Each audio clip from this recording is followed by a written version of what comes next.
Hello बच्चों, कैसे हैं आप सभी? बढ़िया हैं। क्लास 12 चैप्टर फर्स्ट के न्यूमेरिकल के क्वेश्चन आज अपन करने वाले हैं। बच्चों, न्यूमेरिकल के क्वेश्चन बच्चे ऐसा समझते हैं कि काफ़ी कठिन होते हैं, क्योंकि कुछ आंकिक जो गणना उसमें होती है, कैलकुलेशन जो होती है वो काफ़ी छोटी होती है और पावर की कुछ समस्या आती हैं। तो बच्चों, आज सारी चीज़ें मैं आज कंप्लीट करवाने वाला हूँ। ठीक है, आप वीडियो को अच्छी तरीके से देखें। न्यूमेरिकल सोल्व करते समय सबसे पहले अपने को कॉन्सेप्ट के ऊपर ध्यान देना जरूरी है कि क्वेश्चन जो लिखा हुआ है, क्वेश्चन आखिर उसको क्या चाहिए, उसका आंसर उसको सोल्व करते समय अपने को ये ध्यान देना है कि फॉर्मूला कौन सा लगेगा, कॉन्सेप्ट क्या है, आखिर वो चाह क्या रहा है, उसमें वो पूछ क्या रहा है अपनों से, वो कॉन्सेप्ट आपको आना चाहिए। दूसरी चीज़, जो फार्मूला, नंबर फर्स्ट क्या है बच्चों? कॉन्सेप्ट आपका क्लियर होना जरूरी है। यानी कि कॉन्सेप्ट का मतलब होता है प्रश्न को समझना। आपको प्रश्न को अच्छी तरीके से समझना है, यही पहला पॉइंट है न्यूमेरिकल सोल्व करने का। सेकेंड है बच्चों कि आपको जितने भी सारे फॉर्मूलेज हैं वो सारे आपको याद होना चाहिए, फॉर्मूला।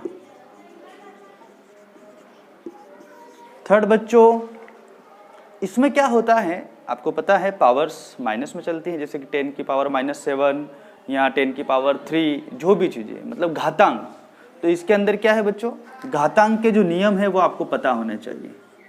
घातांक के नियम कि जब आधार समान हो तो घाते, और गुणा अगर अपन करते हैं तो घाते जुड़ती है, और आधार समान हो और अपन भाग करते हैं तो घाते घटती हैं। कुछ चीज़ें अपने को यहाँ ध्यान देना है, कुछ चीज़ों का ध्यान देना है। कॉन्सेप्ट क्लियर होना चाहिए। नंबर सेकंड, फॉर्मूला आपको याद होना चाहिए। नंबर थर्ड, घातांक के सारे रूल्स वो आपको याद होना चाहिए।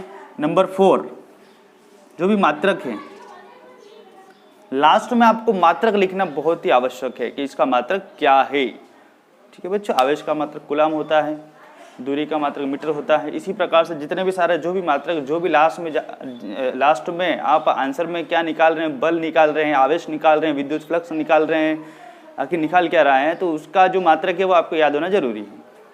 ठीक है बच्चों, कुछ चीज़ें हैं, बेसिक चीज़ें मैं आपको अभी समझा रहा हूँ, ताकि आपको कोई सा भी क्वेश्चन, कोई सा भी न्यूमेरिकल का क्वेश्चन आप जब सोल्व करते हैं तो उसके अंदर आपको कोई समस्या ना हो। इसके लिए आप देखें, देखो बच्चों, फॉर एग्जाम्पल 1.98, ये अगर मैंने कोई चीज़ लिखी है, ये अगर कोई वैल्यू मैंने लिखी है, तो इसको आप किस प्रकार से आप इस चीज़ को लिख सकते हैं। देखो बच्चों, 1.98 है तो आप क्या करेंगे, इसका पॉइंट हटाएंगे तो बटे में 1 लगता है, पता है। और पॉइंट के बाद कितनी डिजिट हैं, कितनी संख्याएं हैं, जितनी संख्या होती है उतने ही 0 लगाए जाते हैं। तो 2 संख्या है, 9 और 8 2 संख्या है, तो यहाँ लगेंगे अपन, ये बन गया 100। ठीक है बच्चों, इसको आगे अपन सोल्व करते हैं। तो यहाँ तो पॉइंट हट गया, तो ये बचा अब क्या बनेगा, 198 बन गया है। और नीचे क्या है, 100, इसको अपन क्या लिख सकते हैं बच्चों, 10 की घात 2। 100 कब आया, यानी 10 गुणा 10, इसको अपन लिख सकते हैं, 10 गुणा 10 इसको अपन लिख सकते हैं। और आगे चलते हैं, 198 10 गुणा 10 यानी 10 की घात 2।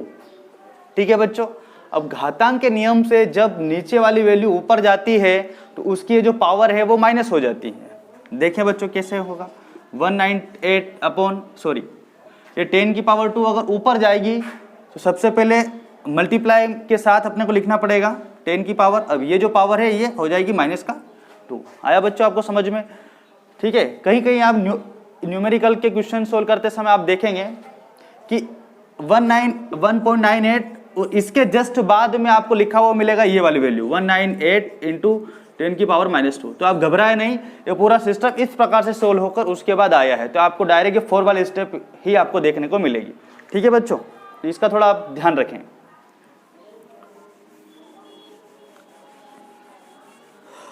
घातांक के नियम में आपने देखा होगा x की पावर a इंटू x की पावर b, ये घातांक के नियम।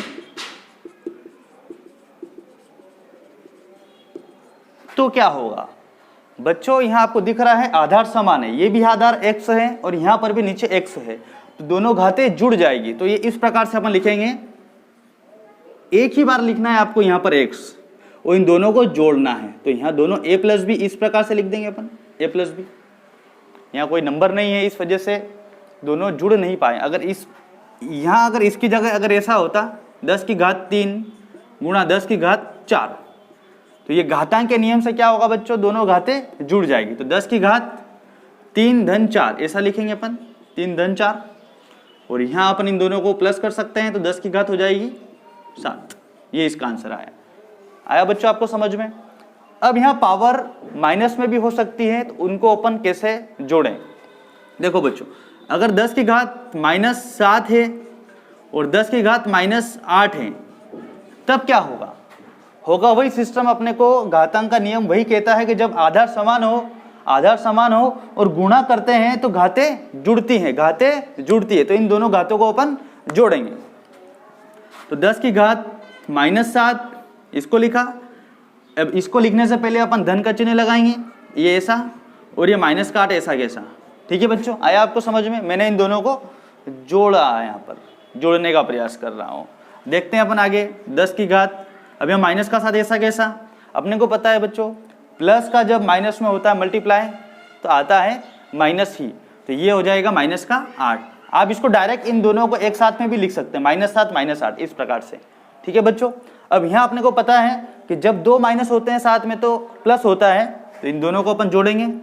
तो 10 की घात 7 और 8 कितने हो जाएंगे बच्चों, 15, और दोनों ही माइनस के हैं और इस वजह से इसका आंसर आया 10 की पावर -15। ठीक है बच्चों, आपको समझ में आया होगा। तो इस प्रकार से कुछ कैलकुलेशन होगी न्यूमेरिकल सोल्व करते समय, थोड़ा अपने को ध्यान देना है। तो ये अपन ने रूल समझा कौन सा बच्चों, गुणा वाला। अब अपन समझेंगे डिवाइड वाला, भाग वाला।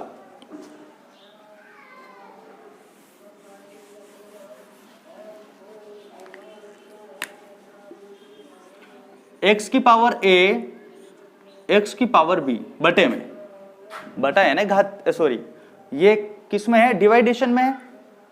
तो इसको अपन क्या सोल्व करेंगे, इसको अपन कैसे सोल्व करेंगे कि जब आधार समान हो तो भाग करने पर इनकी घातें घटती हैं।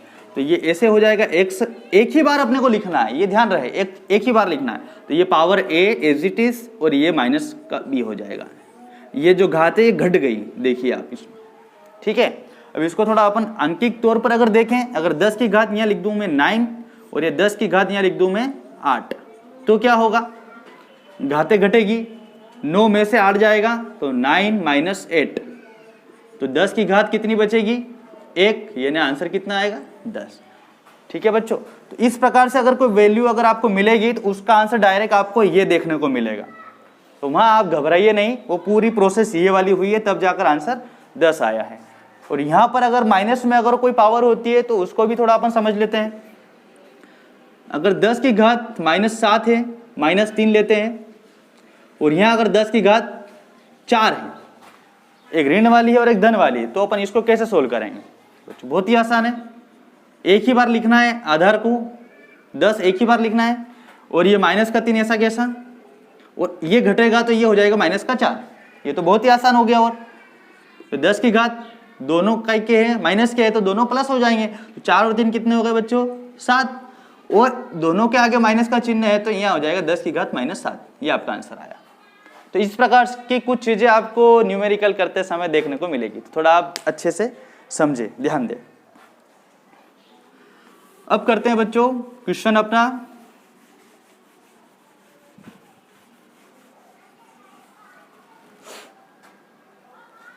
क्वेश्चन आपके सामने लिखा हुआ है बोर्ड पर मैंने, कि वायु में एक दूसरे से 30 सेंटीमीटर की दूरी पर रखे दो छोटे आवेशित गोलों पर क्रमशः 2 × 10 की घात -7 तथा 3 × 10 की घात -7 कूलाम आवेश है, तो उनके बीच कितना बल है। 2 आवेशित गोले रखे हुए हैं, 2 आवेशित गोले हैं, एक के ऊपर आवेश इतना है 2 × 10 की घात -7 और दूसरे के ऊपर है 3 × 10 की घात -7 कूलाम, दोनों के ऊपर आवेश रखे हैं। और अब उनके बीच कितना बल है इसकी बात हो रही है, और ये दोनों एक दूसरे से 30 सेंटीमीटर की दूरी पर रखे हुए हैं। तो अपन इस प्रकार से लिख सकते हैं कि 2 गोले ले लिए मैंने, एक को ले लिया मैंने Q1, एक को ले लिया मैंने Q2, और इन दोनों गोलों के बीच की दूरी कितनी है, कितनी दे रखी, 30 सेंटीमीटर, ये 30 सेंटीमीटर, इन दोनों के बीच की दूरी 30 सेंटीमीटर। इस पहले पर आवेश कितना है, यानी यहाँ मैं लिख सकता हूँ हल में दिया है Q1, पहला जो गोला है इसके ऊपर आवेश रखा मैंने Q1 और इसकी वैल्यू है 2 × 10⁻⁷ कूलाम। कूलाम को मैं C से रिप्रेजेंट कर सकता हूँ। इसी प्रकार से दूसरा गोला है, उसके ऊपर आवेश Q2 बराबर कितना है 3 × 10⁻⁷ कूलाम। ठीक है बच्चों, अब बीच की दूरी है, इसको लिखेंगे तो दूरी R, दूरी यानी R कितनी है 30 सेंटीमीटर। 30 सेंटीमीटर। बच्चों यहाँ अपने को ध्यान देना है कि इस सेंटीमीटर को अपने को मीटर में कन्वर्ट करना है। किस में कन्वर्ट करना है? मीटर में। तो इसके लिए क्या करना पड़ेगा बच्चों? 100 से इसको डिवाइड कर देते हैं इस प्रकार से, 0 से 0 गया।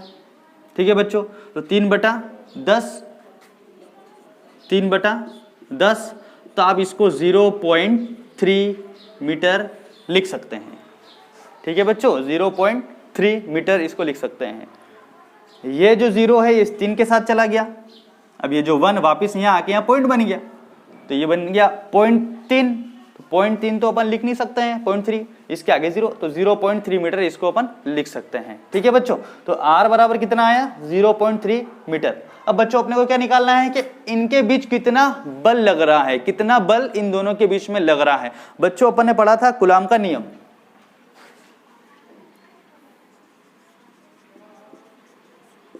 कूलाम के नियम से, कूलाम का नियम क्या है? F बराबर 1/4πε0 Q1 Q2/r²। ठीक है बच्चों, यही था। यहां अपने को ध्यान देना है, अपने को क्या निकालना है? F निकालना है, बल निकालना है। तो इन सब की वैल्यू अपने को पता होना जरूरी है। Q1 ये रहा अपने पास, Q2 की वैल्यू ये रही, और ये R की वैल्यू 0.3 का स्क्वायर ये भी अपने पास है। 1/4πε0 इसका भी आंकिक मान होता है जब अपन ने कूलाम का नियम पढ़ा था तब। तो बच्चों यहाँ लिख देता हूं मैं, चूंकि 1/4πε0 इक्वल टू होता है 9 × 10⁹, ये इसका मान होता है। तो इस पूरी वैल्यू की जगह मैं इसको रख देता हूं 9 × 10⁹।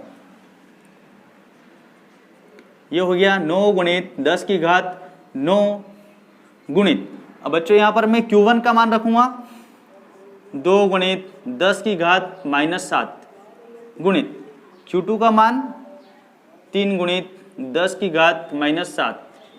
ठीक है बच्चों, और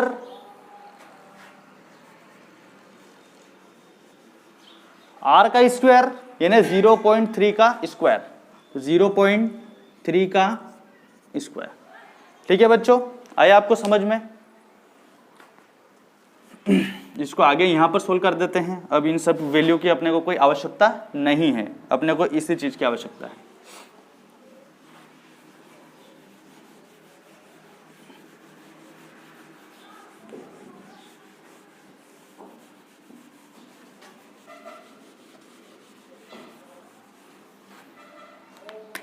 यहां अपन थोड़ा ध्यान देंगे बच्चों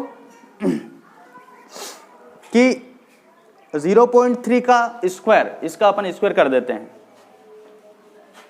तो F बराबर क्या हो जाएगा? 9 ऐसा कैसा लिख देते हैं, 9 गुणित, बच्चों यहां अपन एक चीज ध्यान देंगे कि 2 और 3 का अपन आपस में गुणा करेंगे, तो 2 तिया 6, यहां लिख देता हूं इसके पास में 2 तिया 6।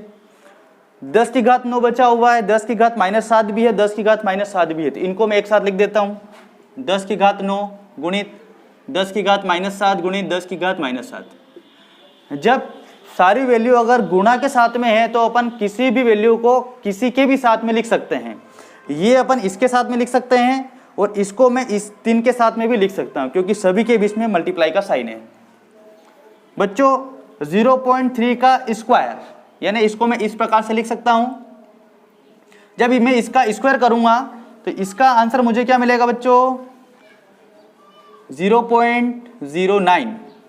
0.3 का मैं अगर स्क्वायर करता हूं, ठीक है, 0.3 का स्क्वायर यानी इसका 2 बार गुणा, तो 0.3 इंटू 0.3, ठीक है। तो 3 तिया हो गया 9, और पॉइंट के बाद एक संख्या है, पॉइंट के बाद एक संख्या, यानी पॉइंट के बाद अपने को 2 संख्या लिखना जरूरी है। तो पॉइंट अगर मैंने यहाँ लगाया और ये लग गया, ये लगा दिया मैंने 0, तो ये पॉइंट के बाद 2 संख्या हो गई, इसके आगे मैंने लगा दिया 0, तो 0.09, तो 0.09 बच्चों मैंने ऐसा कैसा लिखा है। अब देखते हैं बच्चों अपन आगे कि 0.09 है, इसको मैं क्या लिख सकता हूं बच्चों, मैंने अभी आपको समझाया था। तो 0.09 है, इसको मैं आगे और सोल्व करके पॉइंट हटाऊंगा 1, तो ये 100, ये जाएगा ऊपर, इसको मैं लिख सकता हूँ 10 की घात 2, तो यहाँ अब क्या बचा खाली 9, वो नीचे हो जाएगा 10 की घात 2, ये 10 की घात 2 जब ऊपर जाएगी तो 9 गुणित 10 की घात -2 ऐसा हो जाएगा। तो मैं इस पूरी वैल्यू को इस प्रकार से लिख सकता हूँ, इस पूरी वैल्यू को ऐसा लिख सकता हूँ, तो 9 गुणित 10 की घात -2, तो ए बराबर 9 गुणित 6 गुणित 10 की घात 9 गुणित 10 की घात -7 गुणित 10 की घात -7 बटे यहाँ हो जाएगा 9 गुणित 10 की घात -2। ठीक है बच्चों, आया समझ में? ये पहला क्वेश्चन है, इस वजह से मैं आपको थोड़ा अच्छे से समझाने का प्रयास कर रहा हूँ, अदरवाइज मैं इसको डायरेक्ट भी कर सकता हूँ। ठीक है, तो ये सभी कमजोर बच्चे, अच्छे बच्चे सभी के लिए बहुत फायदेमंद है, क्योंकि सभी आप इसको अच्छे से स्टेप बाय स्टेप अगर करेंगे तो गलती होने के चांसेस बहुत ही कम रह जाएंगे। बच्चों यहाँ 9 से 9 में काट सकता हूँ। ठीक है बच्चों, आया आपको समझ में? अब देखते हैं आगे 6 गुणित, अब यहाँ देखेंगे अपन 10 की घात 9, 10 की घात 9, 10 की घात -7, 10 की घात -7, इन सबको मैं एक बार और एज इट इज लिख देता हूँ। ठीक है बच्चों, नीचे क्या है 10 की घात -2 ही बचा हुआ है, ये जब ऊपर जाएगा तो ये इसकी जो पावर है -2 ये प्लस में हो जाएगी, ये मैंने आपको अभी समझाया। अब बच्चों यहाँ आप क्या देख रहे हैं 6, और यहाँ सभी ये 10 की पावर के, इसका मतलब ये हुआ कि सबका आधार समान है, यहाँ भी 10 है, यहाँ भी 10 है, यहाँ भी 10 है, यहाँ भी 10, आधार समान है, और बीच में ये गुणा का चिन्ह है, यानी कि आधार समान हो और गुणा करने पर घातें जुड़ती है, तो इन सभी घातों को मैं जोड़ देता हूं। तो ये 10 की घात 9, और इसको अगर मैं जोड़ूंगा तो ये माइनस का 7 ही आएगा, इसको जोड़ूंगा तो ये माइनस का 7 ही आएगा, और इसको जोड़ूंगा तो धन का 2 आ जाएगा।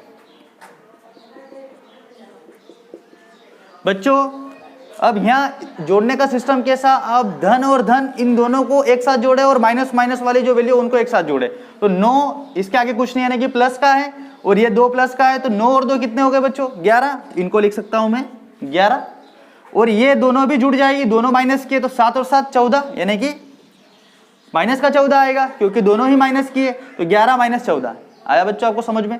9 और 2 को जोड़ा तो 11, और इन दोनों को जोड़ा तो 14, लेकिन आएगा माइनस में।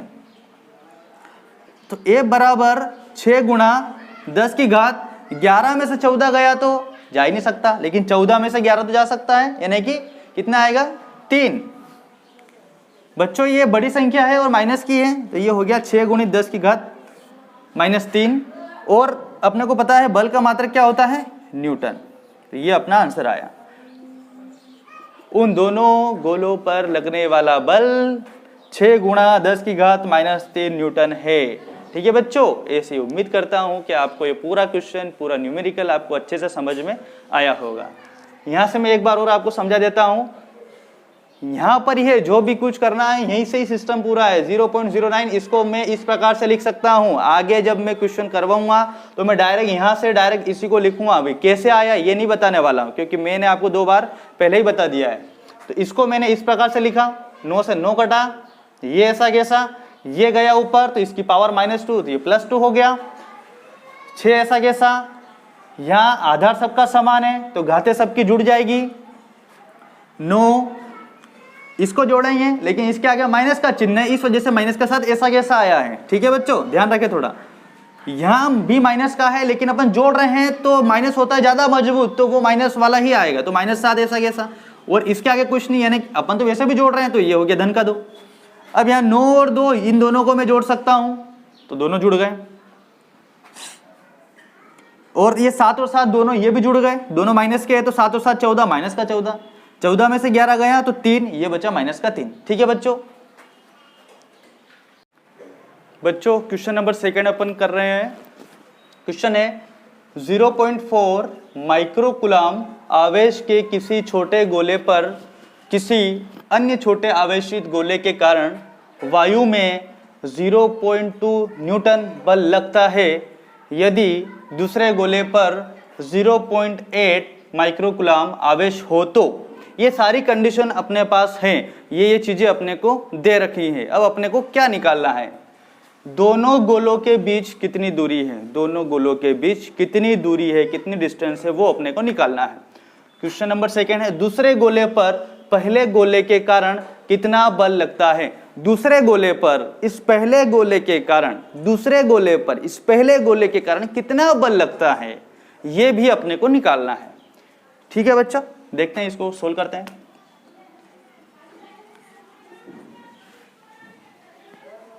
जीरो 0.4 माइक्रोकूलम आवेश के किसी छोटे गोले, दो गोले अपन लेते हैं इस प्रकार से, इसको देते हैं अपन Q1, इसको नाम देते हैं अपन Q2।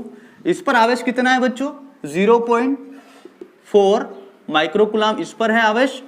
दूसरा जो गोला है, दूसरे गोले पर 0.8 माइक्रोकूलम का आवेश इसके ऊपर रखा हुआ है, और दोनों आवेशों के बीच किसी अन्य छोटे आवेशित गोले के कारण वायु में 0.2 न्यूटन बल लगता है। ठीक है, तो लगने वाला बल कितना है, 0.2 न्यूटन। बल कितना है, 0.2 न्यूटन। ठीक है बच्चों, निकालना क्या है, पहला अपन करते हैं दोनों गोलों के बीच की दूरी। ये जो बीच की डिस्टेंस है, इसको अपन r मानते हैं, इसको अपने को निकालना है। करते हैं इसको सोल्व।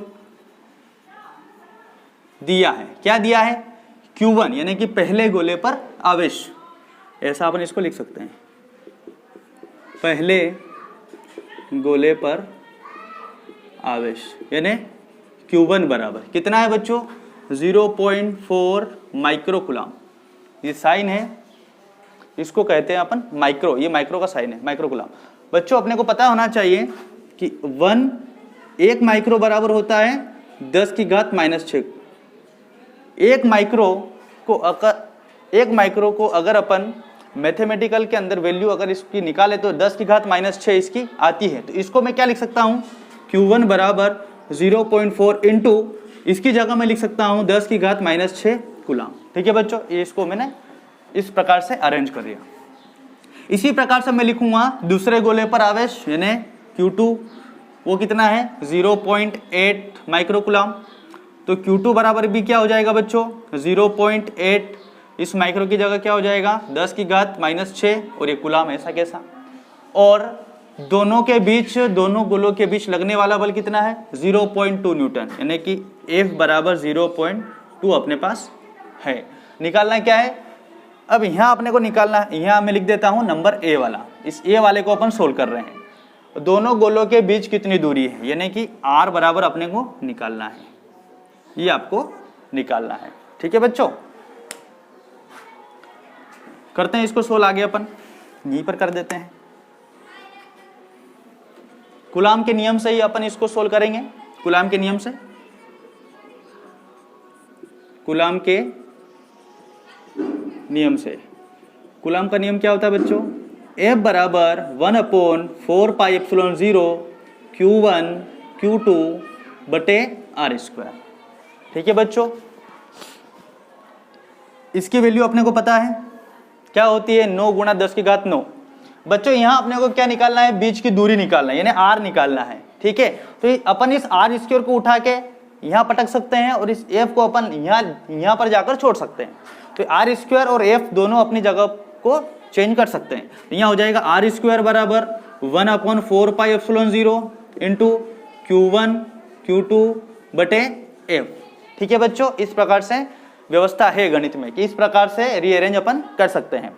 अब यहाँ अपने को इसका मान अपने को पता है 1/4πε0 का मान, चूंकि 1/4πε0 बराबर क्या होता है, 9 × 10 की घात 9। ठीक है बच्चों, तो यहाँ लिखूंगा मैं आर स्क्वायर बराबर, इसकी जगह लिख देता हूँ 9 गुणा 10 की घात 9 गुणा, अब Q1 का मान रख देते हैं, कितना है 0.4 इंटू 10⁻⁻⁶, इस प्रकार से इसको मैं लिख सकता हूँ। Q2 का मान यहाँ से लिख सकता हूँ मैं 0.8 गुणा 10 की घात -6, इस प्रकार से इसको भी मैं लिख सकता हूँ बटे f का मान क्या है 0.2। ठीक है बच्चों, आया आपको समझ में? अभी तक मैंने कुछ भी नहीं किया है, जो भी वैल्यू, जो भी कॉन्सेप्ट क्वेश्चन के अंदर दिया हुआ है उसको मैंने एज इट इज नोट किया है। माइक्रो को मैंने कन्वर्ट किया है 10 की घात -6 में, और बल 0.2 न्यूटन उसने दे ही रखा है। क्या निकालना है अपने को? बीच की दूरी r बराबर अपने को निकालना है। तो कूलाम के नियम से हो गया F बराबर 1/4πε0 Q1 Q2 बटा आर स्क्वायर। ठीक है बच्चों, 1/4πε0 इसका मान कितना होता है 9 गुणा 10 की घात 9, 9 गुणा 10 की घात 9, ये वैल्यू अपने को हमेशा याद रखनी है।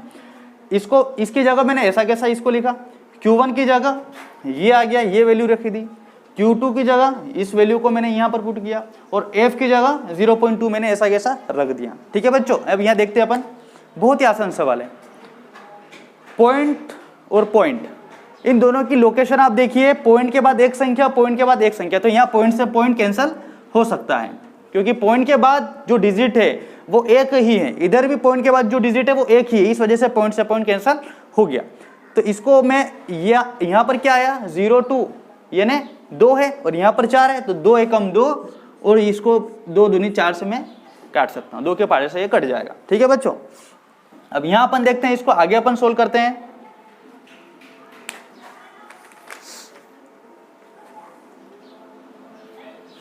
इसको मैं हटा देता हूं,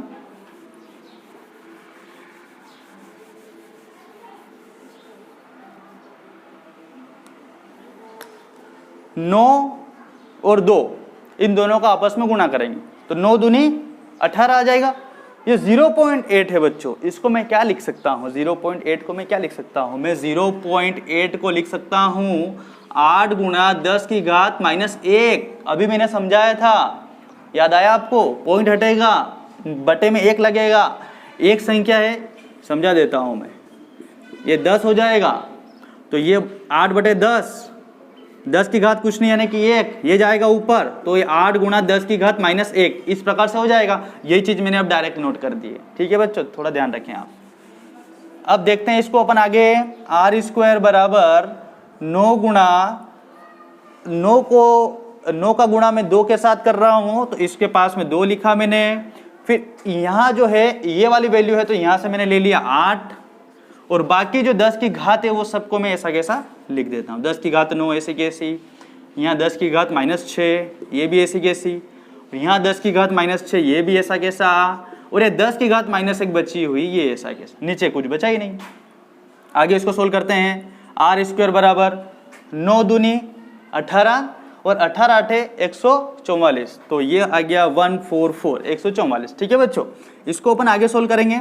10 की घात है, ये बड़ा आसान सिस्टम है, 9 गुणा करने पर घातें जुड़ेगी, आधार समान है 9, ये माइनस का है तो माइनस का 6 ऐसा कैसा, ये माइनस का 6 ऐसा कैसा, ये माइनस का 1 भी ऐसा कैसा। ठीक है बच्चों, आगे सोल्व करते हैं।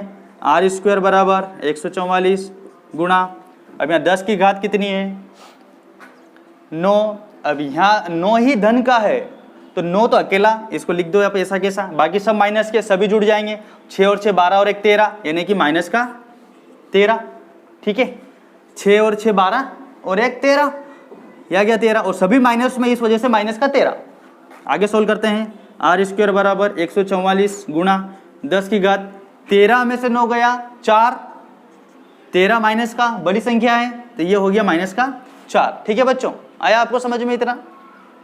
अब यहाँ देखते हैं, यहाँ स्क्वायर है तो अपने को पता है स्क्वायर इधर से हटता है तो सामने वाली संख्याओं के ऊपर अंडर रूट लगता है, तो यहाँ रूट लगा देंगे अपन, तो हो जाएगा आर बराबर अंडर रूट 144 गुणा 10 की घात -4। ठीक है बच्चों, अब इसको अपन आगे और सोल्व करते हैं कि ये जो 144 है ये किसका वर्ग है, 144 किसका वर्ग है, अपने को पता है ये 12 का वर्ग है, इसको मैं लिख देता हूं 12 का वर्ग गुणा 10 की घात -4, इसको मैं पावर के रूप में मुझे लिखना है, तो क्या लिखूं, ऐसा किस में गुणा करूं ताकि -4 आ जाए, तो मैं इस प्रकार से इसको लिख सकता हूं 10 की घात -2 की पावर 2। दोनों का आपस में गुणा करिए आप, 2 दूनी 4 यानी -4 ये रहा, तो आप 10 की घात -4 को इस प्रकार से लिख सकते हैं। तो ये स्क्वायर से अंडर रूट हट जाएगा, तो यहां से वैल्यू क्या बचेगी आपकी 12 गुणा 10 की घात -2, ठीक है, और दूरी काय में आएगी मीटर में। तो r बराबर क्या आया बच्चों 12 गुणे 10 की घात -2 मीटर। दोनों गोलों के बीच की दूरी आ गई आपकी 12 गुणे 10 की घात -2 मीटर, ठीक है बच्चों। अब इसका दूसरा क्वेश्चन अपन देखते हैं, दूसरे गोले पर पहले गोले के कारण कितना बल लगता है। तो बच्चों पहला बल जितने बल का अनुभव करेगा उतना ही बल ये दूसरा वाला जो गोला है ये भी अनुभव करेगा। बलों की मात्रा समान ही होगी, बलों का मान सेम ही होगा। तो पहला गोला दूसरे गोले पर इतना बल लगा रहा था, तो इतना ही बल दूसरा गोला पहले वाले पर लगाएगा, यानी कि बलों की संख्या समान ही रहेगी।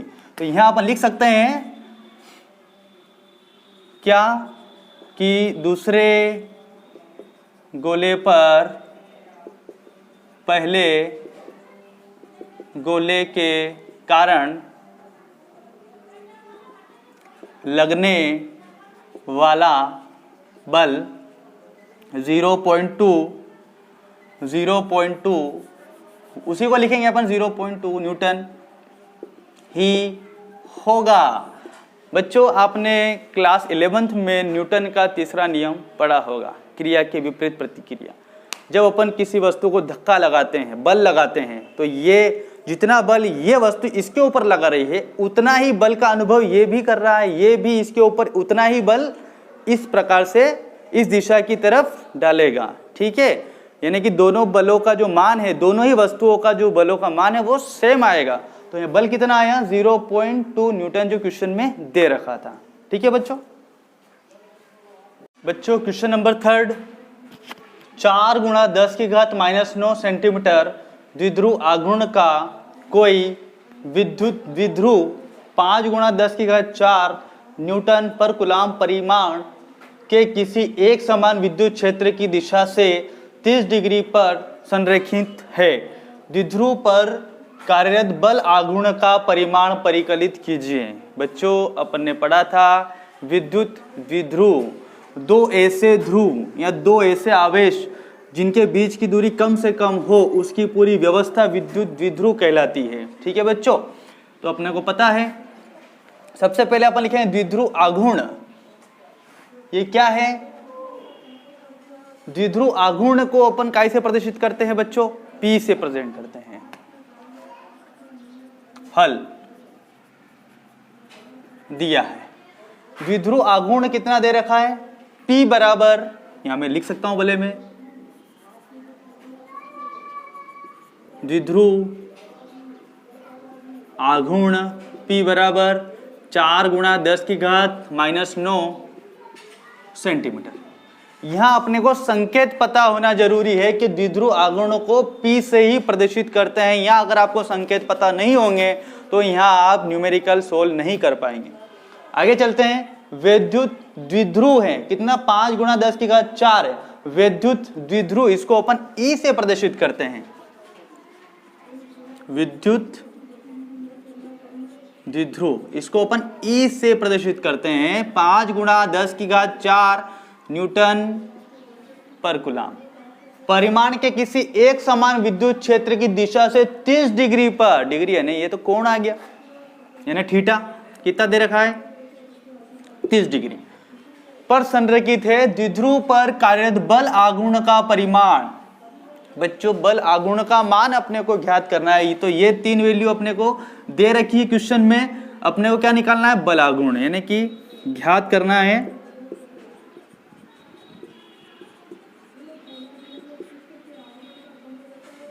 बल आघूर्ण अपन टाउ से रिप्रेजेंट करते हैं, तो टाउ का मान अपने को निकालना है, ठीक है बच्चों। करते हैं इसको सोल्व। अपने को ज्ञात है, क्या ज्ञात है, बल आघूर्ण यानी टाउ बराबर इसका फार्मूला क्या होता है, P इंटू ई वेक्टर। ध्यान आया आपको, P सदिश और E सदिश दोनों का गुणनफल, यही बल आघूर्ण का सूत्र होता है। यानी कि आवेश और ये टाउ बराबर P, ये इसका फार्मूला होता है। इसको अगर अपन आगे सोल्व करें तो ये ऐसा बनेगा, टाउ बराबर P E साइन थीटा। ठीक है बच्चों, आया आपको समझ में। इसका भी मैंने एक वीडियो बना रखा है, बल आघूर्ण के बारे में मैंने आपको पूरा विथ डेफिनेशन मैंने आपको समझा रखा है, विथ डायग्राम मैंने आपको समझा रखा है। तो अगर जिसको ये पता नहीं हो कि ये कहाँ से आया तो एक बार वो वीडियो अच्छे से देखें। तो टाउ बराबर P सदिश E और टाउ बराबर हो जाएगा P E साइन थीटा। ठीक है बच्चों, अब यहाँ अपन वैल्यू रख देते हैं P की, E की, और थीटा दे रखा है 30 डिग्री, तो यहाँ हो जाएगा साइन 30 डिग्री। मान रखते हैं बच्चों यहाँ पर अपन। तो ये टाउ बराबर, ये लिख देता हूं मैं, टाउ बराबर P का मान कितना है, 4 गुणा 10 की घात माइनस 9। E का मान कितना है, 5 गुणा 10 की घात 4। और साइन थीटा यानी कि साइन, और थीटा की जगह लिख देता हूं मैं 30 डिग्री, साइन 30 डिग्री। ठीक है बच्चों, 4 गुणा 10 की घात माइनस 9, 5 गुणा 10 की घात 4 और साइन और थीटा की जगह 30 डिग्री। बच्चों यहाँ अपने को एक महत्वपूर्ण बात मैं आपको बताने जा रहा हूँ कि ये जो पावर है माइनस का 9, ये इसकी पावर है 4 है। तो यहाँ अपन आप चिन्हों का विशेष रूप से ध्यान रखें। अगर आपने -9 की जगह यहाँ प्लस का 9 अगर आपने रख दिया गलती से, तो पूरा आंसर, पूरे क्वेश्चन का इसका जो आंसर है वो गलत हो जाएगा। यानी कि आंसर आपको कभी भी नहीं मिलने वाला, क्योंकि आपने वैल्यू ही गलत यहाँ पर रख दी है। तो आप देखेंगे आगे, टाउ बराबर 4 गुणा 10 की घात माइनस 9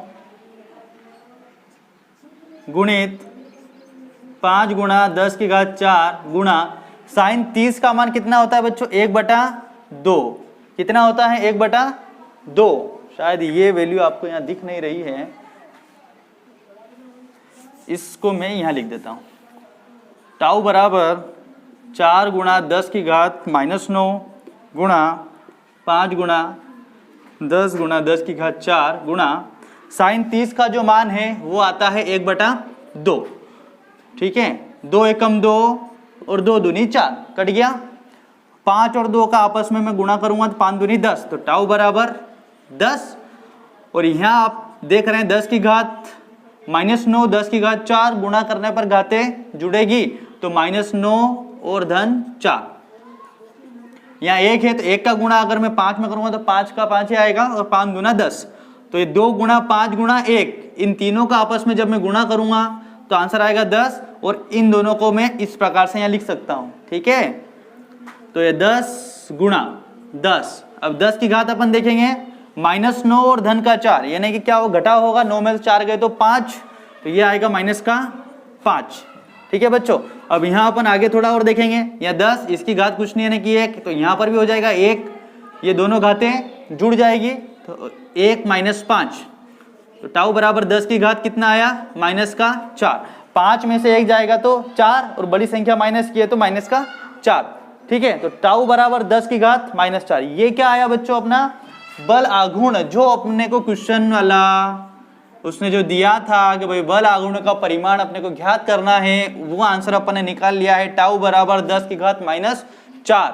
ठीक है बच्चों, लेकिन इसको लिखने का एक तरीका होता है। अगर मैं इस पूरी ये जो वैल्यू है इसका गुणा अगर मैं 1 के साथ कर दूं तो कोई फर्क पड़ेगा क्या, बिल्कुल भी नहीं पड़ेगा। तो मैं इसका मल्टीप्लाई 1 के साथ कर सकता हूं, तो इस पूरी वैल्यू को मैं इस प्रकार से लिख सकता हूं, टाउ बराबर इसका गुणा मैं 1 के साथ कर सकता हूं, मैंने 1.0 यानी कि 1 ही इसके साथ इसका गुणा कर सकता हूं, 10 की घात -4। ये इसका आंसर आया बच्चों। इसका मात्रक भी अपने को लिखना है न्यूटन मीटर, न्यूटन मीटर, इसका थोड़ा आप ध्यान रखें बच्चों। क्वेश्चन नंबर 4 अपन देखेंगे।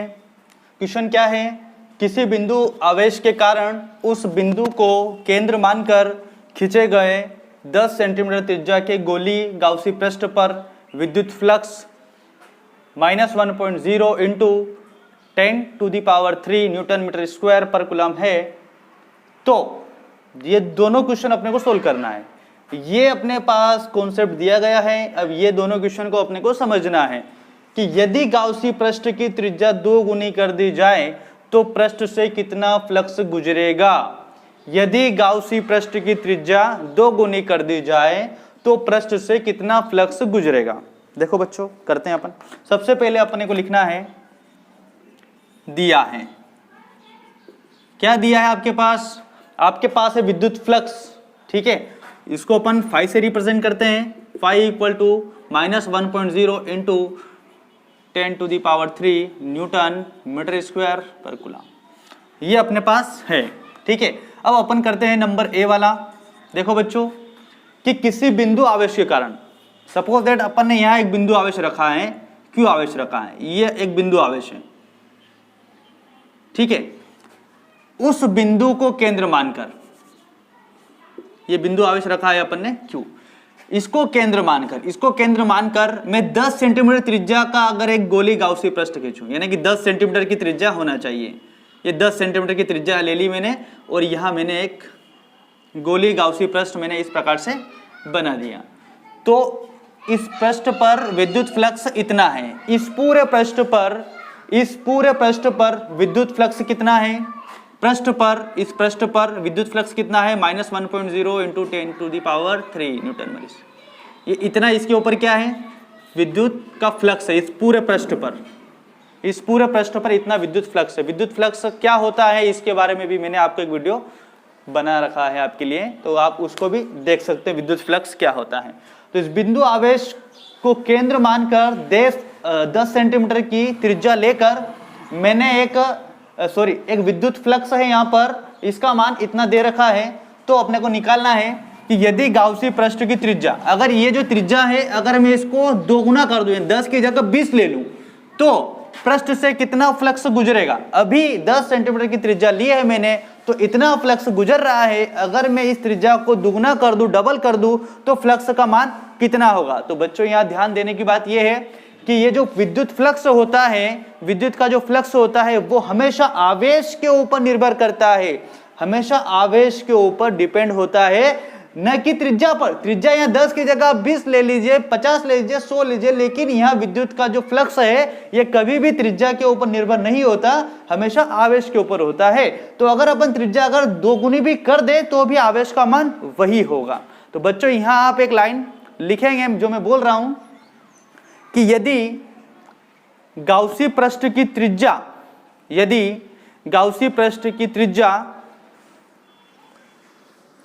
को 2 गुना कर दिया जाए,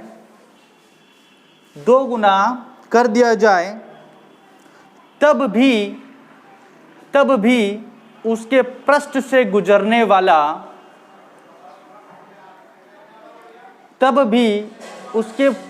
गुजरने वाले विद्युत फ्लक्स का मान वही होगा, क्योंकि फ्लक्स का मान आवेश पर निर्भर करता है। ठीक है बच्चों, तो ये पहला क्वेश्चन तो हो गया ए वाला। अब अपन लेते हैं नंबर बी वाला, बिंदु आवेश का मान। अपने को पता है विद्युत फ्लक्स इक्वल टू होता है Q/ε0। ये अपने को गाउस का प्रमेय जब अपन ने पढ़ा था, गाउस का प्रमेय, तब अपन ये वाली वैल्यू अपने पास निकल के आई थी, फाई इक्वल टू Q/ε0। तो यहाँ अपने को क्या निकालना है? Q का मान निकालना है। Q यानी क्या होता है? ये बिंदु आवेश होता है। इस आवेश का मान अपने को निकालना है। तो अपन क्या कर सकते हैं? इन दोनों का मल्टीप्लाई अपन कर सकते हैं। तो वैल्यू क्या आ जाएगी? Q equal to phi E into ε0। ठीक है, तो Q इक्वल टू फाई की वैल्यू क्या है? ये वाली, इसको मैं ऐसा कैसा यहाँ लिख देता हूँ, -1.0 इंटू 10⁻³ और यहाँ से ε0 इसकी भी वैल्यू होती है, इसका भी आंकिक मान होता है। अब इसका आंकिक मान कितना होता है? चूंकि ε0 इक्वल टू होता है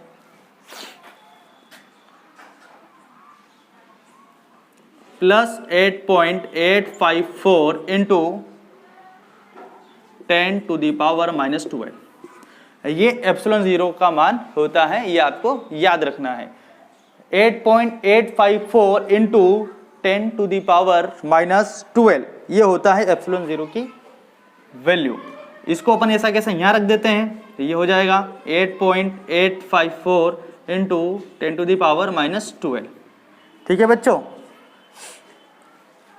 अब यहाँ अपन देखेंगे कि इसका इसके साथ मल्टीप्लाई होकर इसका इसके साथ गुणा जब अपन करेंगे तो ये पूरी वैल्यू काय में आ जाएगी, माइनस में, क्योंकि -1 के साथ अपन गुणा कर रहे हैं। तो ये Q इक्वल टू हो जाएगा -8.854। इसका और इसका अपन ने क्या कर दिया, गुणा कर दिया। तो गुणा करने के बाद ये वैल्यू आ जाएगी, क्योंकि इसका जब अपन 1 के साथ गुणा करेंगे तो यही वैल्यू आ जाएगी, लेकिन इस माइनस का प्रभाव रहेगा तो माइनस साथ में आएगा, गुणा। अब यहाँ 10 की घात 3 है, यहाँ 10 की घात -12 है, तो दोनों घातें जुड़ेगी, तो 3 ये -12 ऐसा कैसा। तो Q इक्वल टू -8.854 इंटू यहाँ 10 की घात कितनी हो जाएगी, 12 में से 3 गए तो 9, और ये बचेगा माइनस का 9। ये क्या आया बच्चों, कूलाम। आवेश का मात्रक क्या होता है, कूलाम। तो ये अपना आंसर आ गया है। एक बिंदु आवेश का जो मान होगा इस क्वेश्चन के लिए -8.854 इंटू 10 की घात -9 कूलाम। ठीक है बच्चों। अब यहाँ अपने को एक और ध्यान देने की आवश्यकता है कि 1 न्यूटन में कितने कूलाम होते हैं। तो 10 की घात 9 इसको आप 1 न्यूटन लिख सकते हैं। 10 की पावर -9 इक्वल टू होता है 1 न्यूटन। क्या होता है, न्यूटन। 1 न्यूटन के बराबर होता है। तो इस पूरे की जगह आप ओनली न्यूटन लिख सकते हैं। तो क्या हो जाएगा बच्चों, ये Q बराबर -8.854 इंटू की आवश्यकता ही नहीं है, न्यूटन कूलाम। ये आपका आंसर आ गया है। Q बराबर -8.854 न्यूटन कूलाम। तो बच्चों ये क्वेश्चन आपको समझ में आया होगा, ऐसे मैं उम्मीद करता हूं। आपने क्या किया, सबसे पहले phi equal to Q upon epsilon 0 रखा, इसका इसके साथ मल्टीप्लाई किया। क्यों किया, क्योंकि अपने को आवेश चाहिए, अपने को आवेश का मान चाहिए। हाँ, अगर इस क्वेश्चन में अगर बिंदु आवेश अगर दिया होता, आवेश का मान दिया होता, तो आवेश का मान अपन यहाँ रख देते, एप्सिलॉन 0 की वैल्यू यहाँ रख देते, कैलकुलेशन करके अपन विद्युत फ्लक्स का मान अपन निकाल सकते। लेकिन फ्लक्स का मान यहाँ अपने पास दिया हुआ है, एप्सिलॉन 0 की वैल्यू अपने पास है, तो अपने को क्या निकालना है, बिंदु आवेश। तो इन दोनों का मल्टीप्लाई किया मैंने, तो Q बराबर फाई इंटू एप्सिलॉन 0, ये ऐसा कैसा, फाई की वैल्यू ये रही, ऐसा कैसा मैंने यहाँ लिखा, एप्सिलॉन 0 की वैल्यू इसको यहाँ रखा, इसका इसके साथ मल्टीप्लाई हुआ, -8.854 आया, इंटू गुणा करने पर घातें जुड़ती है, तो 3 और -12 दोनों जुड़ेंगे, तो यहाँ -12 का प्रभाव ज्यादा होगा माइनस का, तो ये -12, तो 3 -12, 12 में से 3 गए तो 9, लेकिन आएगा माइनस का, क्योंकि 12 बड़ी संख्या है जो कि माइनस की है। तो ये आंसर आया। यहाँ अपने को पता होना चाहिए, अगर आप यहाँ तक भी अगर करते हैं सम्स को तो भी राइट है, लेकिन आप इतना करें तो और बढ़िया रहेगा, और बेटर रहेगा। तो 10 की घात -9 यानी कि 1 न्यूटन के बराबर होता है, तो इसकी जगह आप 1 न्यूटन लिख सकते हैं या न्यूटन लिख सकते हैं। ठीक है बच्चों। तो Q बराबर -8.854 इंटू न्यूटन कूलाम, ये इसका बच्चों आज का लास्ट क्वेश्चन है, क्वेश्चन नंबर 5। 2.4 मीटर व्यास के किसी एक समान आवेशित चालक गोले का पृष्ठीय आवेश घनत्व 80 माइक्रो कूलाम m-2 है, तो गोले पर आवेश ज्ञात कीजिए। और बी वाला क्वेश्चन है कि गोले के पृष्ठ से निर्गत कुल विद्युत फ्लक्स क्या है। कॉन्सेप्ट अपने पास ये दे रखा है और क्या अपने को निकालना है, तो गोले पर आवेश ज्ञात करना, ये अपने को निकालना है, और गोले के पृष्ठ से निर्गत कुल विद्युत फ्लक्स क्या होता है ये अपने को निकालना है। ठीक है, तो बच्चों इसको सोल्व करते हैं। हल सबसे पहले दिया है, तो बच्चों क्या दिया है आपके पास, 2.4 मीटर व्यास। ठीक है, यानी कि व्यास कितना दे रखा है आपको, 2.4 मीटर, लेकिन अपने को यहाँ पर त्रिज्या की आवश्यकता पड़ेगी। त्रिज्या तो व्यास का आधा त्रिज्या होता है, तो ये ऐसा इस प्रकार से करेंगे अपन 1.2, तो R बराबर कितना आ जाएगा, R बराबर 1.2 मीटर। ठीक है बच्चों। इसके बाद गोले का पृष्ठीय आवेश घनत्व कितना दे रखा है, 80 माइक्रो इसमें दे रखा है, तो यहाँ अपन लिखेंगे पृष्ठीय आवेश घनत्व, इसको अपन सिग्मा से प्रदर्शित करेंगे। तो ये सिग्मा कितना दे रखा है 80 माइक्रो, जो इसका मात्रक है वो भी साथ में, इसको अपन कन्वर्ट कर देते हैं तो माइक्रो इक्वल टू 10 की पावर -6, तो ये हो जाएगा sigma equal to 80 into 10 to the power -6, और ये इसका जो मात्रक है ये साथ में अपन लिख देते हैं। ठीक है बच्चों, अब अपन बात करते हैं इसका क्वेश्चन नंबर ए वाला, इसको सोल्व करते हैं। गोले पर आवेश ज्ञात करना है, गोले पर आवेश ज्ञात करना है। बच्चों सतत आवेश वितरण मैंने आपको समझाया था, उसके 3 टाइप्स होते हैं, रैखिक, क्षेत्रीय, नंबर 3 होता है आयतन। तो यहाँ अपन बात करेंगे नंबर 2 की। क्यों? क्योंकि यहाँ क्षेत्रफल की आवश्यकता है, क्योंकि गोले का पृष्ठ, गोले के पृष्ठ के बाहर, गोले का जो बाहर का जो एरिया है उसका जो पृष्ठ है उसकी बात हो रही है, वहां से गुजरने वाला विद्युत फ्लक्स उसको बताया गया है। तो बच्चों यहाँ पर अपन लेंगे नंबर 2 वाला, क्षेत्रीय आवेश घनत्व। तो यहाँ क्षेत्रीय आवेश घनत्व थोड़ा मैं आपको समझा देता हूं कि क्षेत्रीय आवेश घनत्व, इसका मान होता है सिग्मा, सिग्मा इक्वल टू, अभी किसके बराबर होता है? आवेश और क्षेत्रफल के बराबर होता है, आवेश बटा क्षेत्रफल, ये इसका सूत्र होता है। किसका? क्षेत्रीय आवेश घनत्व बराबर सिग्मा बराबर आवेश बटा क्षेत्रफल। ठीक है, तो यहाँ सिग्मा ऐसा कैसा, आवेश ये अपने को निकालना है, ज्ञात करना है, गोले पर आवेश ये अपने को ज्ञात करना है। तो आवेश लिखा मैंने Q। अब क्षेत्रफल, तो यहाँ गोले का पृष्ठ, यानी कि गोले के पृष्ठ की बात हो रही है, तो गोले का पृष्ठीय क्षेत्रफल का सूत्र लगेगा। तो यहाँ हो जाएगा 4πr², यही होता है इसका फार्मूला। अब अपने को आवेश निकालना है, तो ये Q कहाँ आ जाएगा? Q रहेगा एज इट इज, और इन दोनों का हो जाएगा मल्टीप्लाई। तो यहाँ हो जाएगा Q बराबर सिग्मा इंटू 4πr²। ठीक है, तो मैं डायरेक्ट ये वाली वैल्यू उठा के यही लिख देता हूं, डायरेक्ट यहां लिख सकते हैं आप। हम जानते हैं कि सिग्मा इक्वल टू आवेश बटा क्षेत्रफल, इसी से क्या हो जाएगा डायरेक्ट, ये सिग्मा इक्वल टू, चलो मैं पूरा ही उतार देता हूं, Q/4πr²। ये 4πr² कहां से आया? ये गोले का पृष्ठीय क्षेत्रफल का यहाँ पर सूत्र लगा, दोनों का मल्टीप्लाई कर देंगे तो Q इक्वल टू हो जाएगा 4πr² इंटू सिग्मा। ठीक है बच्चों, इतना आपको समझ में आया होगा, इसी में उम्मीद करता हूं। अब यहाँ अपन देखेंगे सिग्मा की वैल्यू ये रही, इसको अपन नोट कर देते हैं।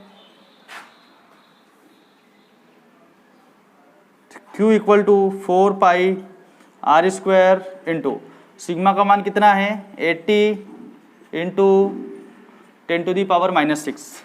पाई का मान अपने को पता है 3.14 होता है इसका दशमलव में, और r का मान दे रखा है 1.2, तो इसको भी मैं लिख देता हूं। तो Q बराबर कितना हो जाएगा 4 इंटू पाई का मान कितना होता है 3.14 इंटू r का स्क्वायर, r का मान कितना दे रखा है 1.2 मीटर, इसको अपन ने त्रिज्या में कन्वर्ट किया है, त्रिज्या ही अपने को चाहिए। पहले ये इस क्वेश्चन में व्यास दे रखा था, तो r का मान कितना निकल के आया 1.2, तो 1.2 ऐसा कैसा, यहाँ स्क्वायर है तो इसका भी मैं स्क्वायर कर देता हूँ इंटू, और ये वैल्यू ऐसी कैसी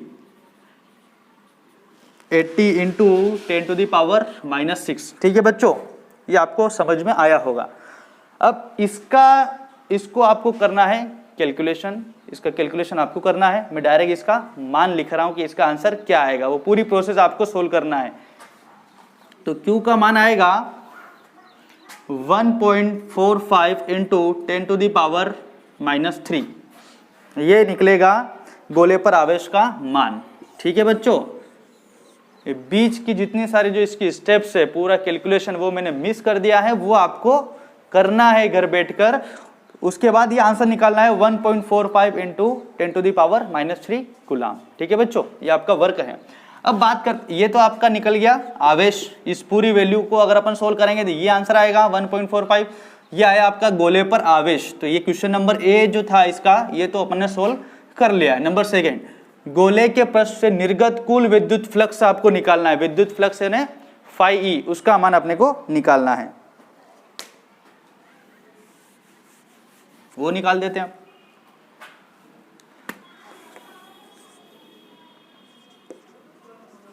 विद्युत फ्लक्स फाई, इसका मान अपने को निकालना है। अब हम जानते हैं, आप क्या जानते हैं वो आपको यहाँ लिखना है। ऐसा कौन सा फार्मूला है जिसके अंदर फाई ई भी रहता है, आवेश ये भी अपने पास है ही सही, और एक और वैल्यू ऐसी जिसका कुछ अंकिक मान अपन लिख सकते हैं। तो phi E equal to Q upon epsilon 0, Gauss का प्रमेय, ये अपने को पता है। ये क्यों लिखा मैंने, क्योंकि आवेश का मान अपने पास है, एप्सिलॉन 0 का अंकिक मान वो भी अपने पास है, तो निकालना है क्या फाई ई की वैल्यू, अपने पास आसानी से आ जाएगी। तो रख देते हैं Q, यानी ये वाला मान रखेंगे 1.45 इंटू 10 टू द पावर -3, और एप्सिलॉन 0 की वैल्यू क्या है उसका मान 8.854 इंटू 10 की घात -12। ठीक है, ये होता है। अब बच्चों यहाँ मैं आपको एक और होमवर्क देकर जा रहा हूँ कि इस पूरे वैल्यू का आपको सोल्व करना है। क्या करना है, सोल्व करना है। इसका पूरा कैलकुलेशन आपको खुद करना है, उसके बाद इसका आंसर निकलेगा। मैं आंसर यहाँ लिख देता हूँ कि इसका आंसर क्या आएगा। इसका आंसर आएगा 1.6 इंटू 10 टू द पावर 8, और क्या निकाल रहे हैं अपन, विद्युत फ्लक्स। तो इसका मात्रक अपने को लिखना पड़ेगा न्यूटन मीटर स्क्वायर, और ये C-2 कूलम की पावर -2, ये आएगा इसका आंसर। ठीक है बच्चों, तो यहाँ मैंने आपके लिए 2 कैलकुलेशन छोड़ी हैं जो आपको सोल्व करना है, और ये अच्छी बात है कि मैंने दोनों के ही आंसर आपके सामने यहाँ लिख रखे हैं। बस आपको कैलकुलेशन करके ये आंसर आपको लेकर आना है। ठीक है बच्चों, तो ये चैप्टर फर्स्ट के न्यूमेरिकल कुछ जो IMP थे और थोड़े इजी थे, इजी कॉन्सेप्ट को ही मैंने आपके सामने लिखा है। ठीक है, और आगे के क्वेश्चन आपको जल्दी ही मिल जाएंगे। तब तक जय हिंद,